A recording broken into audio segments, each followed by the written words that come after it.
Do you want to make films like a pro? You must understand some basic cinematographic techniques to produce memorable films. Cinematography focuses on capturing visuals and then shaping them into a story.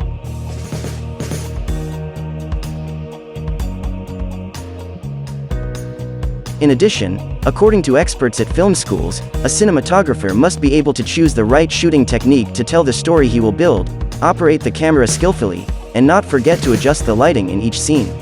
You can master many of these elements easily if you have passed the following 4 basic cinematographic techniques. 1. Shot size. Using the right size allows the camera to capture the location as well as the activity in the image. In addition, shot size can also be used to show details of facial expressions and other objects that have a role in building a story. Therefore, the calculation of the scale of the camera shot for each scene must be considered carefully. Close shot and mid shot serve to introduce the figures and their activities in a story.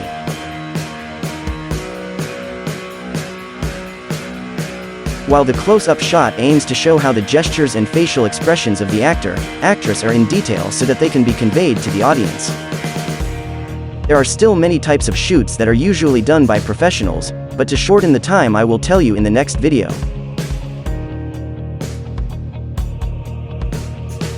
2. Lighting and coloring. After understanding about shot size, you must master lighting techniques and color play. Did you know that lighting can affect the mood of a scene? For example, lighting in yellow can give a warm mood.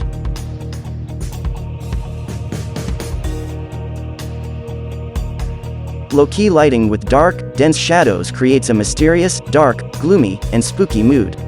Rim light gives emphasis to the feeling of objects in the image.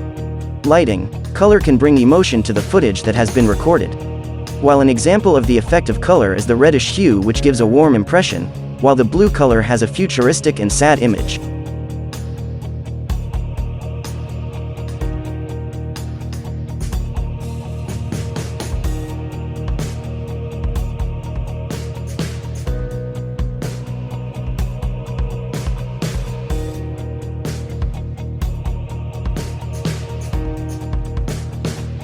Three. Composition. The way a cinematographer composes a camera can affect the atmosphere in the footage.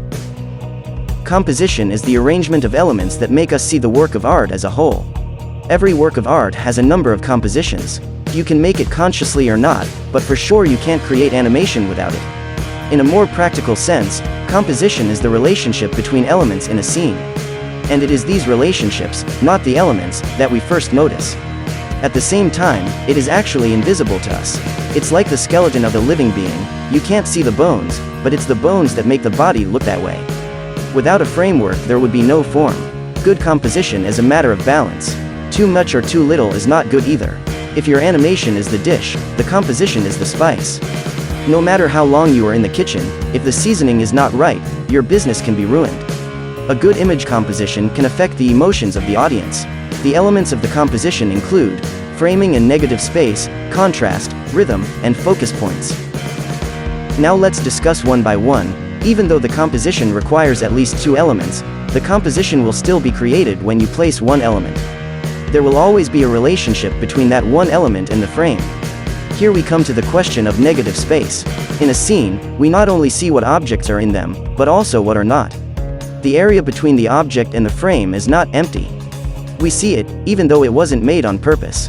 And even if we ignore it, it still adds meaning to the scene and influences our perception of it. Consider the following scene, a small character in a large scene. The viewer will find a lot of space outside the character. In fact, space is the center of attention in this scene. If that's what you're after, there's nothing wrong with this composition. It means that the characters don't really matter, according to your goals. If that's not your goal, and you want the character to be the center of attention, then this is a mistake. In this scene, for example, the characters appear so small and almost invisible, but that's what they're all about, showing the environment around the characters to confirm where they are. Similar to photography, to make footage look more natural is to follow the rule of thirds guidelines. Guide this by placing all the important elements slightly in the middle of the camera shot or around the frame. Contrast. Contrast composition can generally be described by showing the ratios between elements. Contrast is the degree of difference between elements. This is very important, because we see by comparison, we separate white space with dark lines to see the image. High contrast lets you find an element quickly, which grabs your attention quickly.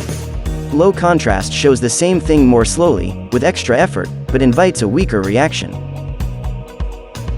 The contrast is so strong because it has an evolutionary meaning. We can see a lion's head in a field of reeds, or a red fruit among green leaves. Contrast draws our attention to what is important, and that's how you use contrast in composition, to draw attention to what's important. This means you need to determine which ones are important, and which ones are just background. After that, it's just a matter of giving him the opposite characteristics. It doesn't need to be all used, or created opposite.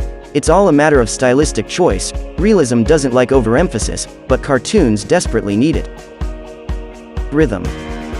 Rhythm is a visual shortcut our brain takes. If a number of elements have a certain rhythm, we don't need to look at them one by one. Rhythm is a visual shortcut our brain takes. If a number of elements have a certain rhythm, we don't need to look at them one by one. A row of fences is a fence, a group of leaves is the crown of a tree, etc.